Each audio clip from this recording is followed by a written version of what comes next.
So today we are going to start new topic, that is from the history, traders, kings and pilgrims. In old books it's chapter number 10, in new books it's chapter number 9. Okay, yesterday I have given you the brief introduction of the chapter. So now we are going to continue this. We are going to study this chapter under these following four broad topics. हम जो ये chapter है इसको four headings के अंदर पढ़ेंगे. Traders and ancient trade, kings and ancient trade, changes in religion and pilgrims. इन चार headings के अंदर हम इस chapter को पढ़ेंगे. These headings are not mentioned in your book. ये मैंने अपने आप से आपको headings बताई हैं कि ये these under these four headings we are going to study the chapter. ठीक है. So we are going to start. अब आप स्टूडेंट्स आपने देखा होगा समटाइम्स आप कभी मार्केट में जाते हो, सो मैनी शॉप्स, कई बार होता है कुछ पर्सन्स ने यूटेंसिल्स रखे होते हैं या किसी ने क्लोथ्स रखे होते हैं, सो मैनी थिंग्स, पोट्स होते हैं, है ना. तो कई बार हमारे दिमाग में क्वेश्चन आता है कि ये सारा सामान लेके कहाँ से आते हैं, कौन होते हैं. And there are many people जो एक जगह पे नहीं रहते, अपनी शॉप्स एक जगह पे नहीं रखते, टेम्परेरी होती है. आप कभी कहीं पे दुकान अपनी लगा लेते हैं, कभी कहीं पे. एंड कई बार हम बसेस में, ट्रेन्स में देखते हैं, they carried so many things with them. बहुत बड़े बड़े उनके बंडल्स होते हैं जिसमें वो सामान लेके जाते हैं. ठीक है. तो अब हम जो चैप्टर स्टार्ट करेंगे that is from the starting की. हम ये जो ट्रेडर्स हैं, ये ट्रेडर्स होते क्या हैं. So first topic we are going to cover traders and ancient trade. So first we are going to study about traders, कि ये ट्रेडर्स कौन होते हैं. ठीक है. So who are the traders. Traders कौन है. These are the people who buy things where they are made. जहां पे चीजें बनती हैं वहां से उन चीजों को खरीदते हैं. And sell them somewhere else. वहां से खरीद के दूसरी जगह पे लाके उनको बेच देते हैं. So who are the traders who buy things where they are made, मतलब जहां पे वो चीजें बन रही हैं वहां से उन चीजों को खरीदते हैं. And sell them somewhere else, दूसरी जगह पे लाके उनको बेच देते हैं. Those people are known as traders. Okay, now the next that we are going to do, how do we know about ancient trade. अब हमें कैसे पता कि पहले टाइम पे भी ट्रेड होता था. how do we come, अब तो पता है ट्रेडिंग होती है. we are having examples, shops भी हैं, हम बहुत सारी चीजें देखते हैं. so how do we know about that कि ancient टाइम पे ट्रेड होता था. for that, from different types of findings, we found that one is northern black polished ware, NBPW, Roman gold coins, Sangam literature. So these are the evidences. जो archaeologist हैं उनको ये evidences मिले हैं. From where do we come to know कि ancient time में भी trade होता था. ठीक है. इस तरह के northern black polish ware, Roman gold coins और संगम लिटरेचर. अब इन तीनों को हम साइड वन बाय वन चीजों को हम पढ़ेंगे. ठीक है. Now number one, northern black polished ware. मैंने यहाँ पे एब्रीवेशन यूज की है NBPW. ये मैंने अभी पहले पिछली स्लाइड में क्लियर कर दिया था, नर्जन ब्लैक पॉलिश्ड वेयर. तो ये एक तरह की फाइन पोट्री थी, स्पेशली इसमें बाउल्स और प्लेट्स आते हैं. और आर्कियोलॉजिस्ट को ये बहुत सारी साइट्स में मिले हैं through out the sub continent. Now the term is सब कॉन्टिनेंट. अब हमने सब कॉन्टिनेंट का मतलब पढ़ना. अब हमें सबको ये पता है देयर आर 7 कॉन्टिनेंट. ठीक है. और इंडिया किस कॉन्टिनेंट में लाई करता है, एशिया में. तो एशिया के अंदर एक सब कॉन्टिनेंट है, उस लार्ज लैंड मास के अंदर एक और लैंड मास बन जाता है, दैट इज नोन एज सब कॉन्टिनेंट. क्योंकि इंडिया के साथ पाकिस्तान भी है, चाइना भी है, नेपाल भी है. तो ये सारे लैंड मासेस मिलके एक अलग से लैंड मास, एक सब कॉन्टिनेंट बना लेते हैं जिसको हम कहते हैं इंडियन सब कॉन्टिनेंट. ठीक है. तो आर्कियोलॉजिस्ट को पता लग मतलब हुआ कि जो ये फाइन पोट्री है, जो ये नर्दर्न ब्लैक पॉलिश वेयर है, ये जो ट्रेडर्स थे जहां पे ये बनती होती थी वहां से लाके दूसरी जगह पे बेचते होते थे. तो आर्कियोलॉजिस्ट को इनके एविडेंसेस मिले, तो उनको पता लगा कि इस तरह से ट्रेड होता था वहां पे. Second, Roman gold coins. जैसे इंडिया में हमने मौर्यन डायनेस्टी के बारे में पढ़ा था, उस टाइम पे यूरोप की साइड पे, जो ये ग्रीस वगैरह अगर हम बात करें, वहां पे रोम में रोमन एम्पायर था, रोमन एम्पायर वाज देयर. तो वो भी इंडिया के साथ ट्रेडिंग करा करते थे। उस टाइम पे जो साउथ इंडिया था that was famous for gold, spices and precious stones. ठीक है, तो जो ये रोम था, रोमन एम्पायर था, वहां पे जो ब्लैक पेपर थी, काली मिर्च, black pepper was valued a lot, उसकी बहुत ज्यादा वैल्यू थी। और रोमन एम्पायर में इसको कहा जाता था black gold. Black pepper was also known as black gold. अब रोमन एम्पायर को गोल्ड भी लेना होता था या स्पाइसेस लेनी होती थी, प्रीशियस स्टोन्स लेना होता था, तो वो इंडिया के साथ ट्रेड किया करते थे। और जब वो ट्रेड करते थे इन चीजों का, तो इन रिटर्न जो ट्रेडर्स ये चीजें लेके जाते थे, तो उनको क्या मिलते थे? कॉइन्स मिलते थे, जो मैंने अभी आपको पिछली स्लाइड में दिखाया था, Roman gold coins. So they got the old that gold coins from there. Now just raise your hand if anyone can tell me कि यहाँ पे मैंने कहा है कि black pepper in Rome, black pepper was also known as black gold. क्या आप present day के टाइम में बता सकते हो कि which thing is known as black gold? Just raise your hand, then I allow you to unmute. Don't unmute yourself, Tejas unmute अपने आप को। हाँ जी बोलिए। कोल। नहीं, कोल को नहीं। Aditya Vishisht, Aditya ma'am call. No. Those who are having answer of coal, just lower your hand. Sahajveer, Ma'am, repeat the question. Sahajveer, ma'am petroleum. very good. In the present time, Ma'am, जो crude oil. oil है, जो crude oil है, that is considered as black gold. ठीक है, हम history में बात कर रहे हैं। हिस्ट्री में क्योंकि रोमन में ब्लैक पेपर की बहुत डिमांड थी, तो उस वहां पे उसको ब्लैक पेपर को ब्लैक गोल्ड कहते थे। बट इन प्रेजेंट टाइम अगर हम अब की बात करें, तो ब्लैक गोल्ड किसे कहा जाता है? पेट्रोलियम को। जब वो एक्सट्रैक्ट होता है वो बहुत काले रंग का होता है, क्रूड ऑयल जो होता है उसको हम ब्लैक गोल्ड कहते हैं।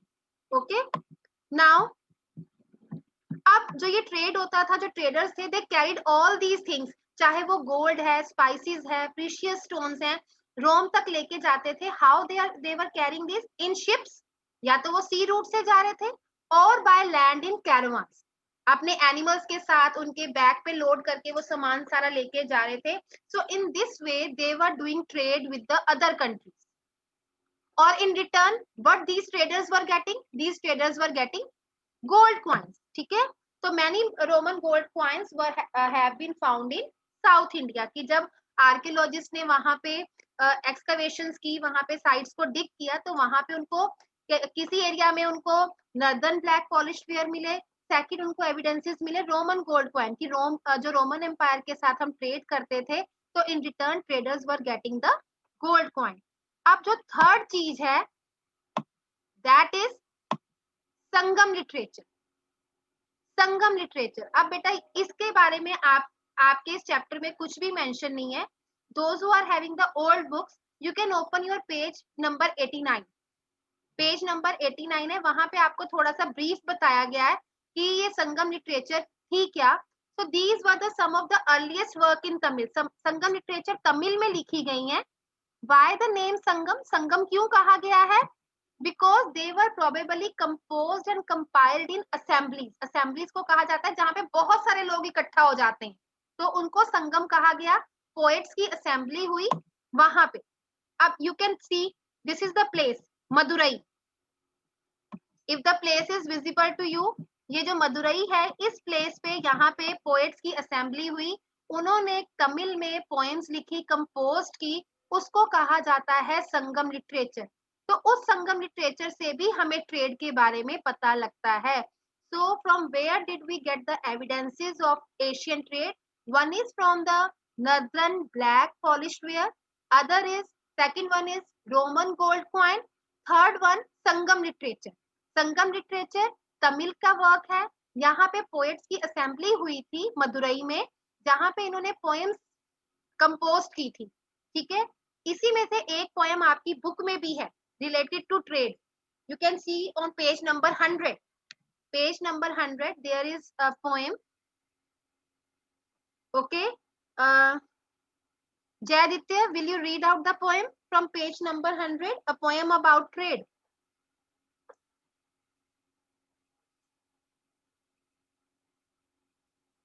ये संगम लिटरेचर से ली गई है बेटा पोएम, इसमें ट्रेड के बारे में बताया।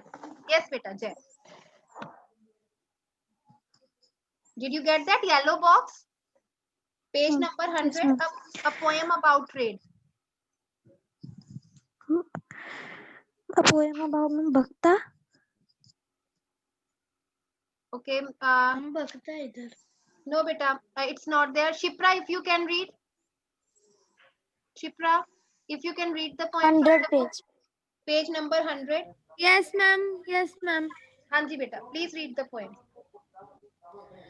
Swift prancing horses by sea in ships, bales of black pepper in carts, gems and gold born in the Himalayas, sandalwood born in the western hills, the pearls of the southern seas, and the corals from the eastern oceans, the yield of the Ganga and the crops from the Kaveri, foodstuffs from Sri Lanka, pottery from Myanmar, and other rare and rich imports. So this was the just an extract of the poem.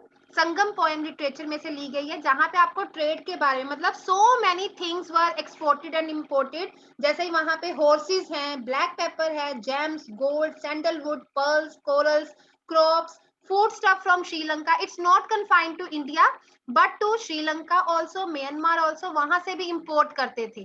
So this is only for the reading purpose. मतलब आपको एक hint आ जाता है, आपको पता लग जाता है कि संगम लिटरेचर में भी ट्रेड के बारे में बात की गई है। अगर आपको क्वेश्चन आता है from where do we get the evidences of the ancient trade, so number 1 northern black polished ware, ठीक है, number 2 Roman gold coins, number 3 Sangam literature. तो ये एविडेंसेस हैं that we can use to get, कि हमें पता लगता है कि पहले के टाइम पे भी ट्रेड होता था। And this box is only for the reading purpose. And if you want to read about the Sangam literature, आप लिख सकते हो, it is on page number 89। It is on page number 89. Okay, in the old books. Excuse me, ma'am. हाँ जी बेटा। Ma'am, please speak the evidences again. Number 1 northern black polished ware, number 2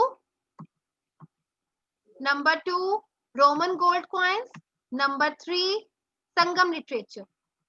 Now अब हम जो next पढ़ेंगे that is about the trade routes.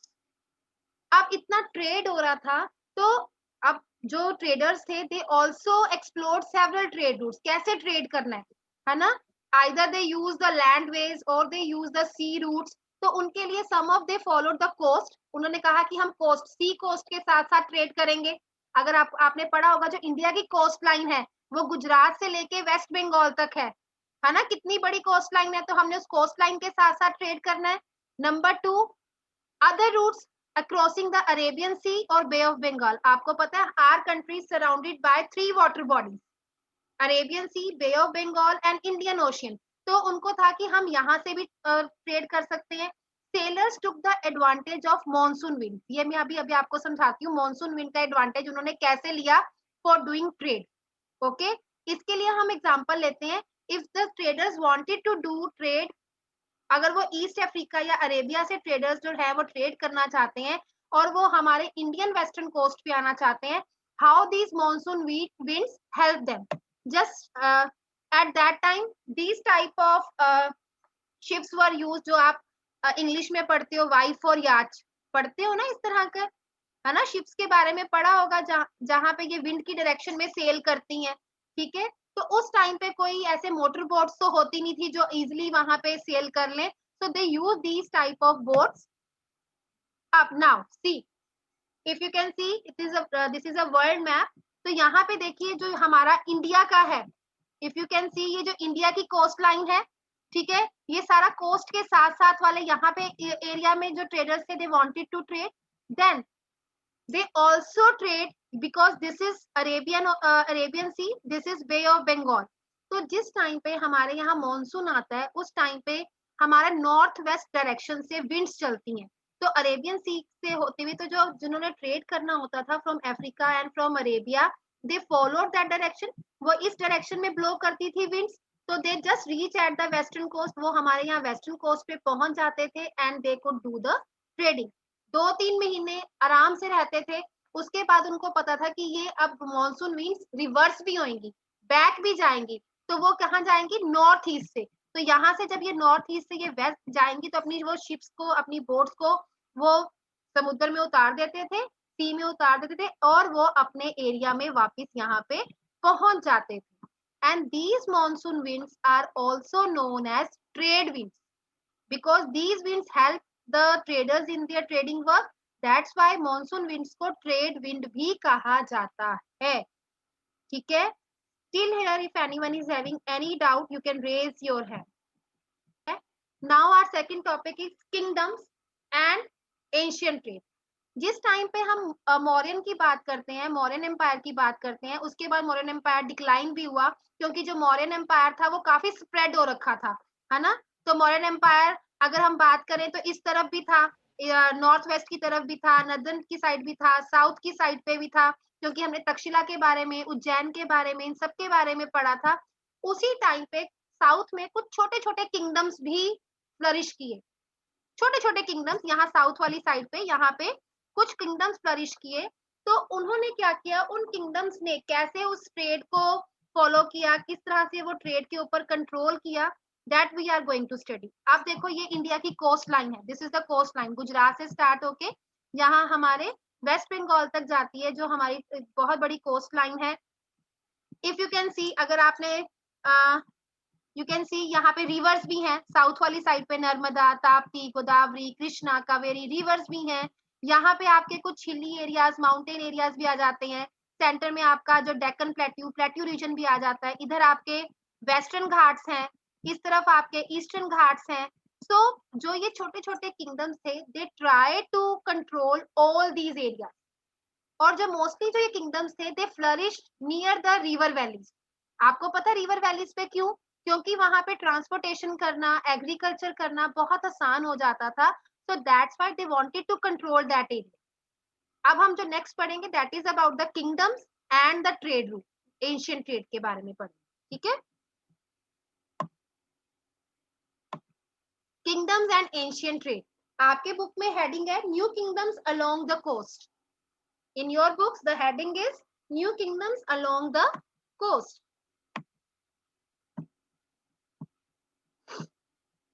So, जो ये new kingdoms थे, they wanted to control the natural resources. कौन से natural resources को कंट्रोल करना चाहते थे? Southern part of the subcontinent is marked by long coastline. जो वो कोस्टल एरिया था, उसको कंट्रोल करना चाहते थे।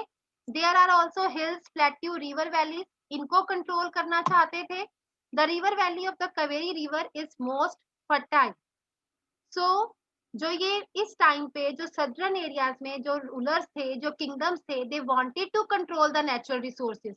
Which natural resources? एक तो कोस्टल लाइन, कोस्ट लाइन को, दूसरा हिल्स को, प्लेट्यूज को, रिवर वैलीज को। रिवर वैलीज को क्यों?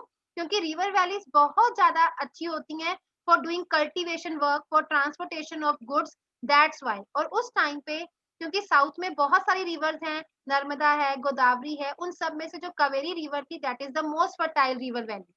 सो they wanted to control these natural resources. Now the question arise, why to control? इन नेचुरल रिसोर्सेज को कंट्रोल क्यों करना था?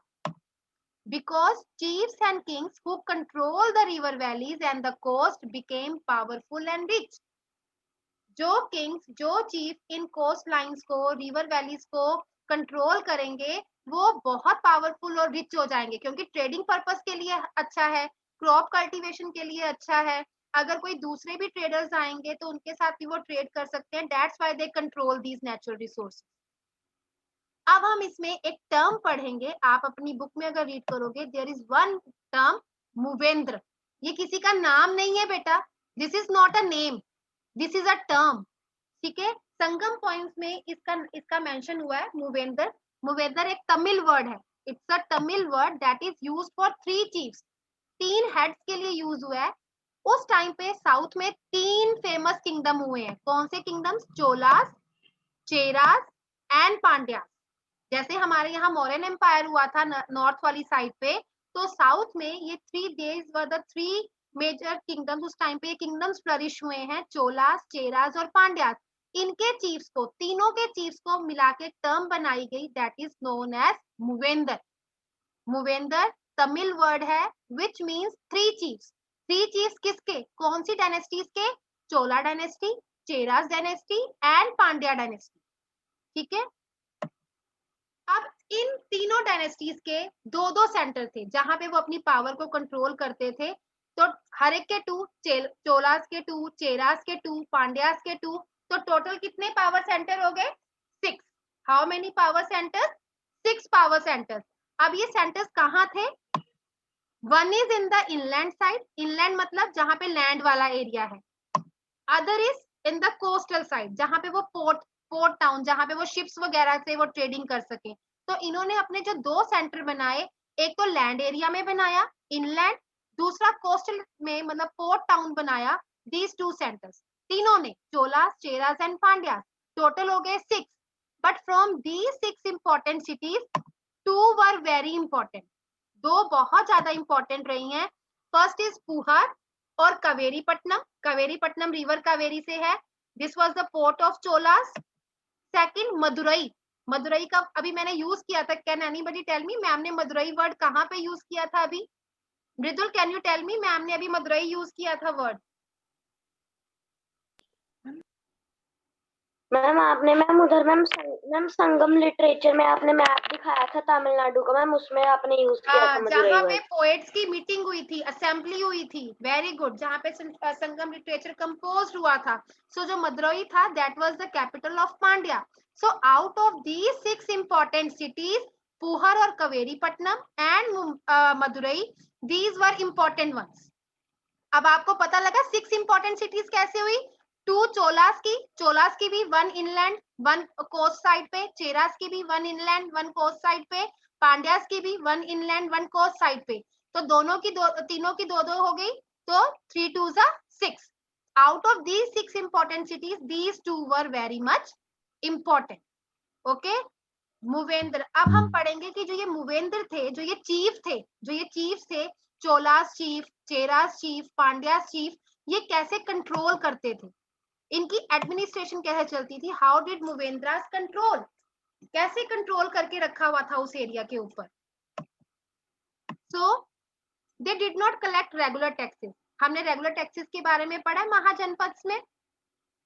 महाजनपद में हमने पढ़ा था 1/6 ऑफ द प्रोड्यूस।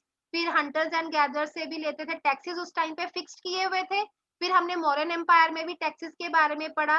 पर जो ये चीफ थे, ये रेगुलर टैक्सेस नहीं करते थे, ये क्या करते थे, दे डिमांडेड और रिसीव्ड गिफ्ट्स। टैक्स नहीं कलेक्ट करने, पर लोगों से गिफ्ट लेने हैं, वो रिसीव करने हैं। मिलिट्री एक्सपेडिशंस, दूसरे एरियाज पे अटैक करना है। अब अटैक करना है, उनको कहते थे या तो मान लो कि हम पावरफुल हैं, उसके बदले में हमें ट्रिब्यूट दो, या अगर हम आप पे अटैक करेंगे तब भी हम आपकी सारी चीजें ले जाएंगे।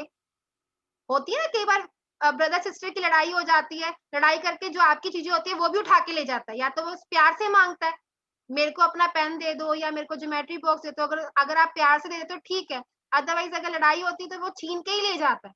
तो उस टाइम पे जो ये चीफ्स थे, ये क्या करते थे, they went on military expeditions. वो कहते थे या तो आप मान लो हम पावरफुल हैं, इन रिटर्न आप हमें ट्रिब्यूट दे दो, अगर हम आप पे अटैक करेंगे और आप हार गए तो हम आपकी सभी चीजें ले जाएंगे। Collected tributes from the neighbouring areas also. अब इतना सारा पैसा, वो जो वेल्थ है उसको कैसे डिस्ट्रीब्यूट करेंगे, how they were going to distribute that. कुछ वेल्थ अपने पास रखेंगे अपने किंगडम के लिए, अपने लोगों के लिए, बाकी वो डिस्ट्रीब्यूट कर देंगे किसमें, फैमिली में, सोल्जर्स में और पोएट्स में।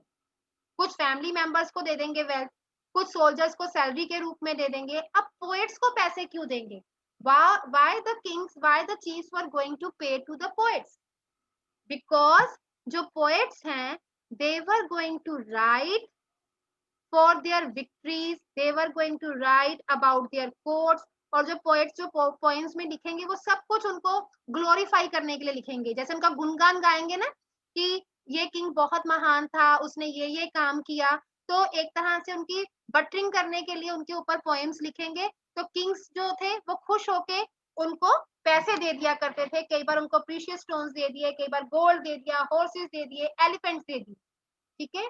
So the wealth was divided distributed amongst the family members, soldiers and poet.